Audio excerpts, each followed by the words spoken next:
Isang mapagpalang araw sa ating lahat mga ka-livestock. Ngayon po ay gagawa tayo ulit ng molasses. Ito yung ano natin, sangkap. Meron tayo dito 1 kilong maskubado. Ito. Yung mga nagtatanong paano ginagawa yung molasses, panoorin nyo hanggang matapos yung video para malaman nyo paano ang proseso. Ito yung una nating sangkap, maskubado. Ito meron tayong hugas bigas, 1 litro. Bali yung ano natin, 1 kilong maskubado at 1 litrong hugas bigas. Panoorin nyo hanggang matapos para malaman nyo paano ang ating paano ginagawa paggawa ng molasses. Okay?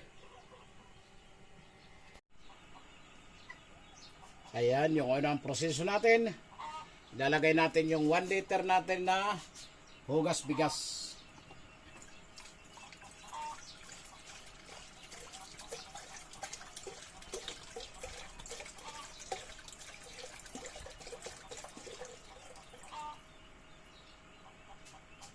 Ayan, nilagay na natin ang 1 litrong hugas bigas. Tapos ilalagay na natin yung 1 kilong maskubado.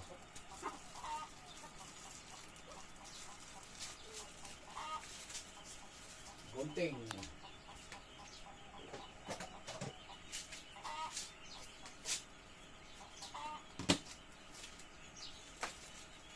Para malusaw. Yan bango. Hindi pa naluluto, mabango talaga itong maskubado.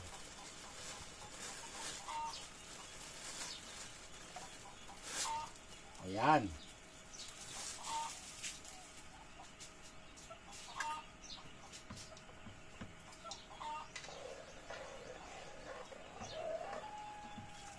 Lulusawin lang natin.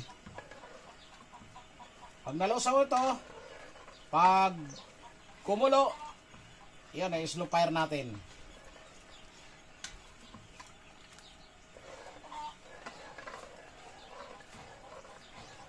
Yan. Kailangan natin ilusawin yan. Pag kumulo ito, nalusaw na, di ba, kulo na. Diyan tayo magbabase ng 1 hour natin na slow fire.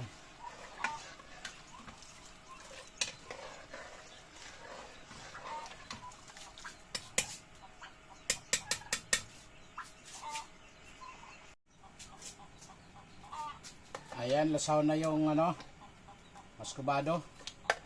Pag kulo nito, saka tayo magta-time ng 1 hour na slow fire.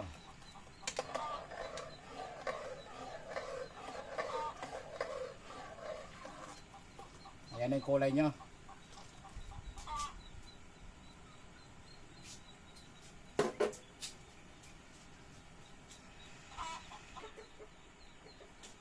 Ayan, kulo na siya. Dito na tayo mag-umpisa ng oras natin. Orasan na natin, tapos slow fire na tayo. Kailangan tuloy-tuloy yung kulo. Dahan-dahan. After 1 hour, yun na ang finished product natin. Magiging finished product. Kailangan 1 hour ang natin. Alalay ang apoy. Alalay yung natin para yung kulo hindi aapaw at maluto ng tama. Yan ang natin. Kaya pag 1 hour na pinakulan ng dahan-dahan ng apoy, yan ay yan ang tamang proseso pagkaluto ng molasses. Kasi meron sa akin nagluto ng molasses. Nung matapos daw siya magluto, nung lumamig, tumigas. Sabi ko, nasubrahan ng mo yon, tapos naka high fire ka. Kaya ganun talaga mangyayari. Kailangan slow fire 1 hour. Pag naluto yon 1 hour, yan ang pinaka-perfect na molasses. Malalay lang apoy, tuloy-tuloy ang kulo niyan. Yan. Ganyan. Halo. Haluin natin ng haluin para maging maganda ang kalalabasan ng ating molasses.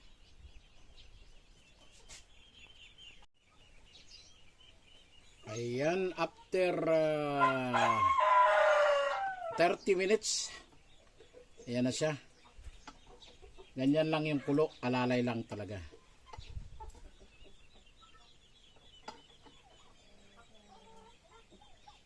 Yan.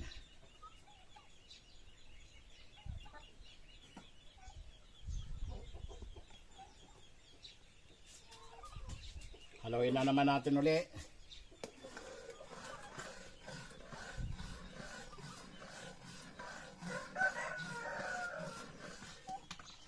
Yan na siya.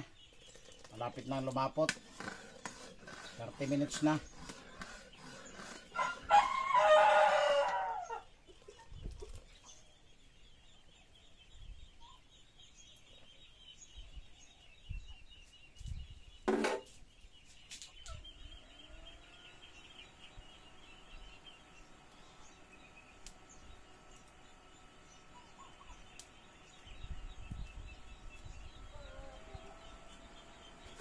Haluin natin.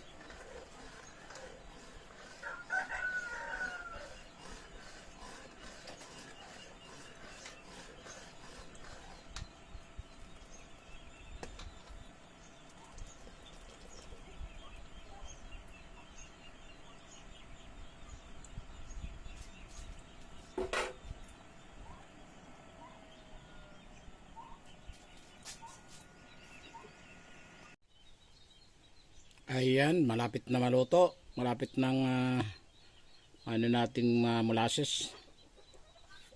10 minutes na lang. Okay na siya. Haluin muna natin. Ayan.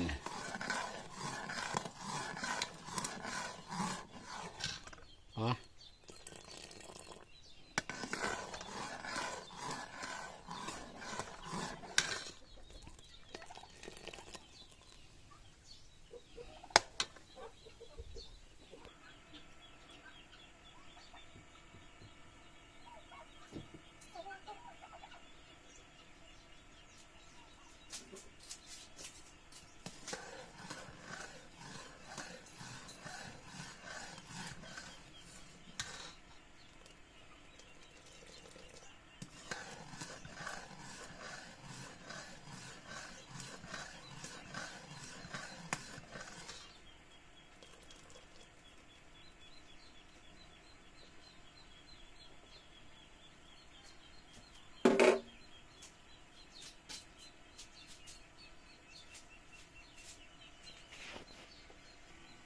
Ayan na ang ating finished product. Molasses na siya. Okay mga ka-livestock, huwag kalimutan i-follow ang ating FB page, BNI Livestock Farm, at ang ating YouTube channel, Lilito Tan Farm. Maraming salamat. Bye bye and God bless. Pa-share na lang po ng ating mga video.